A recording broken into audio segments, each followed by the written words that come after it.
Jambo na karibu ndani ya Vince Media. Imetimia saa 11 sasa Afrika Mashariki, na hizi ndizo habari za sasa. Jina langu Ibrahim Nyacha. Mgomo wa wahadhiri umeendelea kukwamisha shughuli za masomo katika vyuo vikuu kadhaa nchini, huku wanafunzi wakiendelea na wasiwasi kuhusu mustakabali wa masomo. Mazungumzo kati ya chama cha wahadhiri wa Wizara ya Elimu yanaendelea kutafuta suluhu ya kudumu.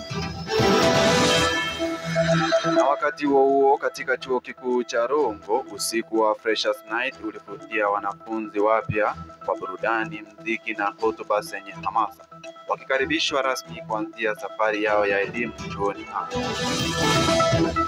Kwa upande wa siasa, serikali imewataka viongozi wa upinzani kushirikiana katika juhudi za maendeleo ya taifa, ikisisitiza umuhimu wa umoja, mazungumzo na uwajibikaji kwa manufaa ya wananchi. Kwa habari hizi na nyingine kwa undani zaidi, endelea kutazama Vince Media. Jina langu ni Ibrahim Nyacha. Asante kwa kuwa nasi.